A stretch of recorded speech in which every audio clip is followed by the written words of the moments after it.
What up, people? So, I don't know if anybody watches any of my videos. Probably not too many. Get a couple hundred on different sites here, and I get 200 here, 400 there, 500, whatever. Doesn't really matter, right? But I had put a video out with my recently not homeless buddy, Virik Kiev.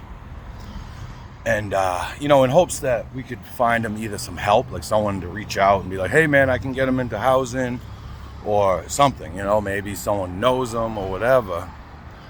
And one of the most amazing things happened this morning. And, I stopped posting videos with him in it because, I didn't want it to seem like I was trying to exploit his situation. I mean, we've been friends now for, I believe, a little over 5 years. And, he's been homeless since at least 2005, he says. And I befriended him, 4.5, 5 years ago.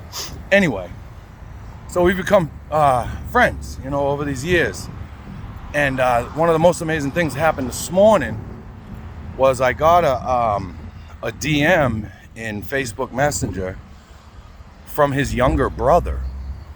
So his younger brother's been looking for him for quite some time. I guess the last time they spoke was about 10 years ago, and they had made arrangements for him to come, go to California. I guess at the time they were all in California, and so at the last minute he was supposed to get on the bus to go out there and meet his people, and he doesn't know exactly what happened, but someone spoke with him, and he started saying things like, I don't want to be a burden, I don't want to be a problem, and so he just didn't get on the bus. And he said, don't try to contact me, don't try to find me anymore. Now, my initial suspicion was correct about him. He was diagnosed with schizophrenia. He's not on medication, and his brother said even when he was on medication, it didn't really do much, and it made him feel crappy, so he stopped taking it. So his mom is, I believe, in California. I'm not sure. I think she's either in California and his brother's in Minneapolis. He said, just down the road from where the George Floyd incident happened, not too far from there. But anyway, one of Kiev's old friends, I guess he used to roll in a pretty rough and tumble crowd, right? Had seen the video and reached out to Kiev's younger brother. And I don't know, I'm beside myself from the whole situation, right? I got a little emotional about it, and then, him saying, well, he doesn't want us to get in contact with him, but I would love to get in contact with him. His mother's older and she's had some heart issues, and, he's like, I don't want to say anything, but, it might be the right time for us to get in contact and blah, blah, blah, blah, And so I told him I'll work with him any which way I can, any way, shape, or form in order to get them reconnected, and maybe I can convince him to get on the bus or a plane or a train, whatever it is, and reconnect with his family.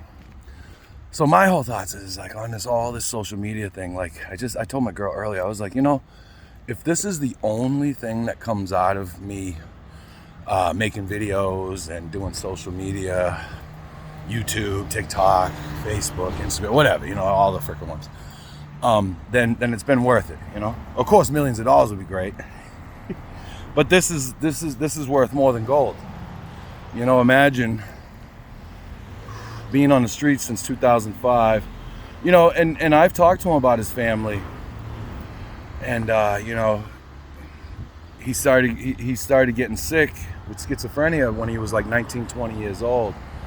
And, kind of went downhill from there relatively quickly, and they tried everything they could to deal with what they could deal with. And, his mom, whatever, that's their story. My whole point of the video is I'm overwhelmed. I mean, I spoke with the gentleman for over an hour this morning.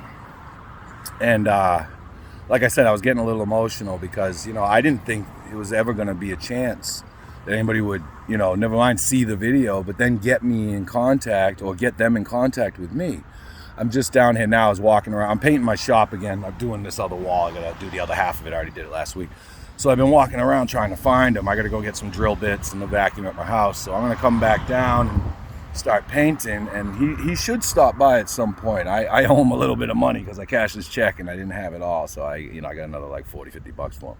And 30, 40 bucks, whatever it is. But anyway, so I'm supposed to see him today. I know where he lives. I walked by there because he has a room now. You know what I mean? I mean, things are starting to look up, and his brother had said that he didn't want to be them to be bothered, and that's why he didn't want them to contact him or try to find him. And he thinks that maybe one of his other relatives had said something to him like, you're going to be a problem. We can't have you, blah, blah, blah, blah. Mom's not doing it, whatever. I mean, I don't know. I wasn't there. His brother is just assuming that as well. And so, I think the friendship that I've built with him will allow me to speak with him, as a friend and get him reconnected with his family. Whether or not he moves back out there or whatever, at least they get some kind of contact with him, and over time, he might change his mind. I mean, he might have changed his mind by now. It's been over a decade, and every time I talk to him about his family, he says he doesn't want to be a burden. He just doesn't want to be a problem. So someone said that to him because he's like that. Like he'll target in on one thing that someone said like that, like, oh, it's going to be a problem with you coming here, and then that's what he thinks. He's a burden, he's a problem. And he's schizophrenic, right? He's got some issues. You just have to kind of be patient with him and listen to what he says, because he does kind of get off on these tangents, but he will talk to you about a certain situation. And some of the things that he told me about being a writer and getting into this elite academy and being published in Newsweek magazine about his condition and his situation, it was all true. It's all true, and I knew he was super smart, almost genius level, if not just right there. But he's got schizophrenia, so he darts back and forth through these conversations and through the different information in his head. And if someone's patient enough and you can sit back and you can listen to them, then you go, oh, hold on, what was that? And then you break it down. You can get the information. It's just a lot of people, he's homeless. He's not homeless any longer, but he still lives homeless, and his clothes are a certain way, and, he looks a certain way. And so people don't take the time and the patience and the effort to listen to him to see what he's saying, I'm happy he's in a room now. And now, it's unbelievable that his brother has reached out to me this morning, and it's amazing. So I gotta go try to find him. He's been, like I said, he's been homeless since 2005. He hasn't been in contact with his family for 10 years, and now he just reached out to me. So I think this is a momentous day, I believe. And I told him, I said, look, I'll work with you every step of the way. His brother, as if he doesn't want to get in contact with him at first, I might be able to convince him. I might be able to convince them that it's time, and that, and that you're not going to be a bother to them or a problem to them. He can still live here.